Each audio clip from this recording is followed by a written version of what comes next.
Okay. Wow. In stunning news, talk about a flip flop. Just 2 days after the Canadian Parliament voted to extend the emergency measures in Canada, Justin Trudeau just came out and said it's time for them to be ended. This is amazing.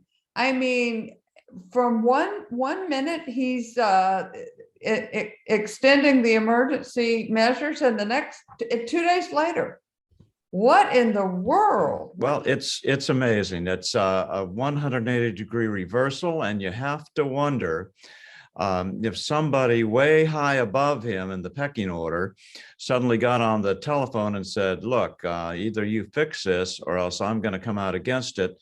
And I suspect the only person who would really have that much power over little Justin is Queen Elizabeth. Right. What if the Queen got on the horn and said, this is behavior unbecoming of a member of the British Commonwealth, and if you don't reverse this right away, I'm going to come out and make a public statement that you're a nut.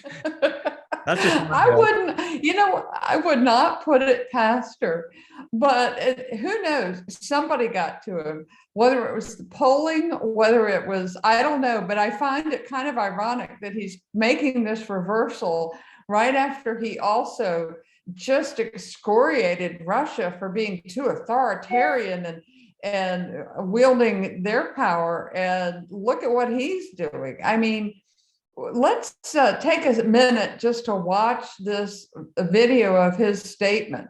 Our third principle. We were very clear that the use of the Emergencies Act would be limited in time. When we invoked it, it would be in place for up to 30 days, but we said that we would lift it as soon as possible. We've held updates and briefs with ministers and officials every day, often multiple times a day. And today, after careful consideration, we're ready to confirm that the situation is no longer an emergency. Therefore, the federal government will be ending the use of the Emergencies Act. He looks awful nervous and hesitant. That's another reason I think it might have been QE2. It might have been. He does look a little bit subdued from his former, but we've had our truckers, they left this morning from California and they're headed to DC. And we have noticed that the fencing around the Capitol has gone back up, and I can only imagine the National Guard is out there, and the word on the street is that they are already lining up tow trucks to take care of the trucks. But in Canada, it was a horrific situation. It reminded me of what we had here in January 6th.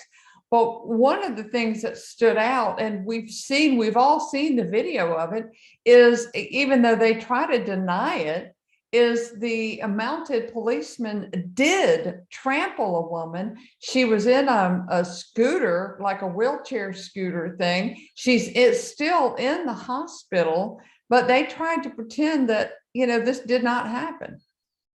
There was an even worse one. One of those police types that I suspected came off that UN plane was seen. There were 3 or 4 of his fellows holding this guy down, and this guy was jumping on the guy they were holding down, with a knee, his full weight of his knee. He was trying to break his ribs, and when you see it, you know exactly what was happening. That guy needs to be found. That's a guy that needs to be thrown in jail without the key, and no bail, no nothing. That guy needs to be routed out of the Canadian system, if indeed he is part of the Canadian system. Yeah, well, it certainly will be interesting to see what happens in Canada in the future. Several of Trudeau's members did not really want to vote to extend the emergency measures, but they felt they had no choice because they were voting, not unlike we do in America. They were voting down party lines, and they just felt they had to be faithful to their parties. But also, too, Bill, just the other day, the Iranian regime came out strongly against Trudeau's actions, which is sort of interesting. And I think you're probably right. I think Queen Elizabeth may have had something to do with it. I think a lot of factors may have been weighing in. I'm just really happy that he finally did the right thing, no matter what the reason is. But you mentioned that J6ers, and some of them in our country are still in jail, have been in jail for a year. In fact, there was supposed to be a rally today in DC because one of them, who was jailed and has been in jail for a year, was appearing in federal court. And I know there's also a video of him saying, "You're killing them, talking to the police officers who, in all the videos I have seen, were acting in a way that's unbecoming a police officer, in my mind. Well, and in other news on the front, and this is a very interesting situation that we have found with the Manhattan, the old DA she ran on, in fact, that she was going to put President Trump in jail. I mean, this was her campaign. And she, of course, is no longer the DA. There's a new DA in Manhattan, and he determined that he didn't really see there was a really good case to be made against President Trump. And two of his prosecuting attorneys who were handling the case just resigned today. Yeah, so that whole thing's going to die. They'll let it hang around a little while so they can disappear at a time where there's other stories bigger than that. Well, this is that DA. He's fairly new DA. His name is Alvin Bragg, and he's the one who has come under a lot of fire for not having such a heavy hand when it comes to criminals. So I think that entire office is really being careful about what they do.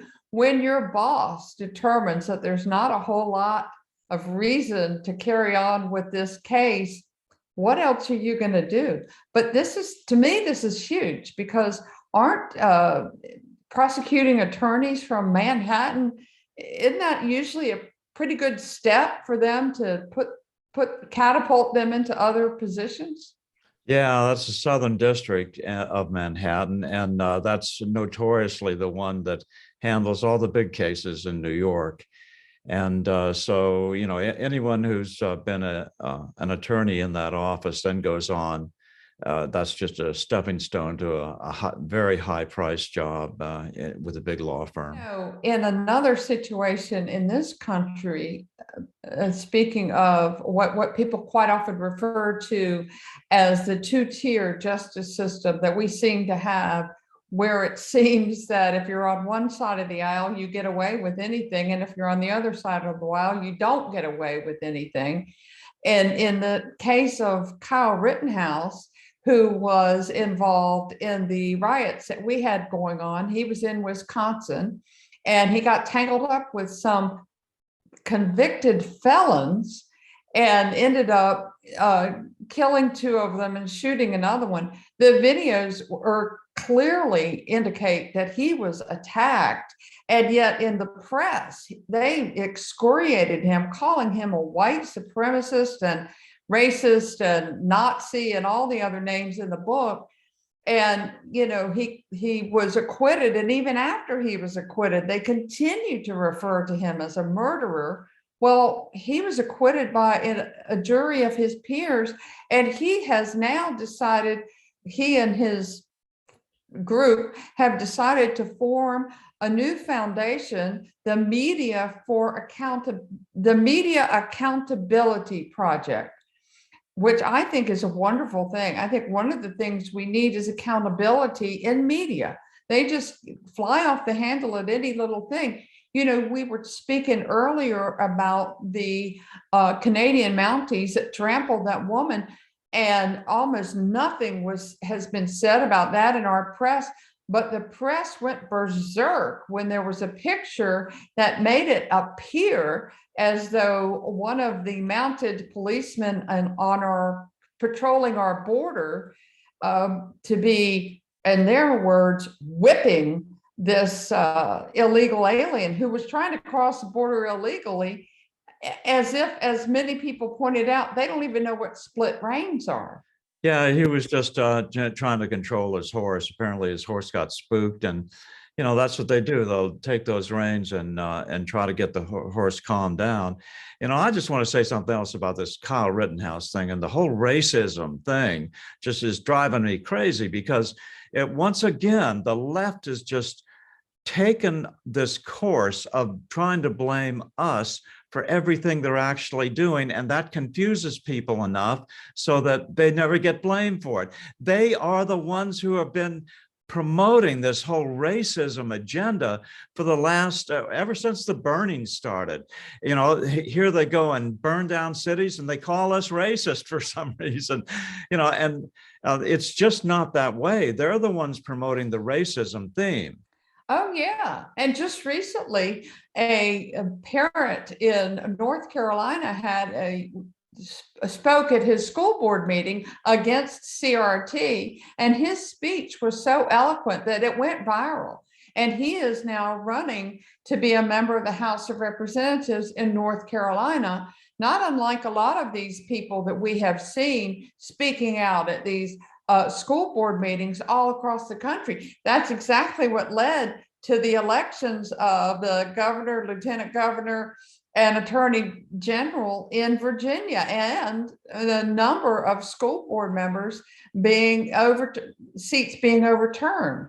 I think people are beginning to wake up. I think they're calling it out. It's kind of interesting to me. The loudest voices that I hear in the media talking about these race baiters are people like Larry Elder, Leo Terrell, Alveda King, and others who recognize that this is just a bunch of hooey. And it's sooner or later, it's dividing our country. It's using as an excuse to pull off anything they want. It's just a terrible thing. And hopefully, it seems to me like this whole thing is collapsing. And that's what was so amazing about Trudeau's dictatorial stance. I mean, wasn't the guy awake enough to see that this was about over? It'll be very interesting when the truckers pull into DC just how dictatorial the Biden administration becomes, whether they too are going to try to press this dictatorship theme, or they're going to back off and try to be softer with it, because it's collapsing, and those who try to support this dictatorship theme anymore now even Trudeau is trying to use that theme and say, oh, the Russians are the dictators and I'm not, huh? Well, wait a minute, what did we just see over the course of the last week?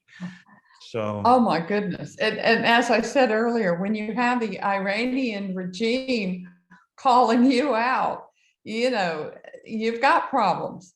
Everybody's calling each other a dictator now at this point. Well, I think we're going to end it on that note, Bill. I am Beth Still reporting. And you know what? I don't think that's going to be all I'm going to have to say about that.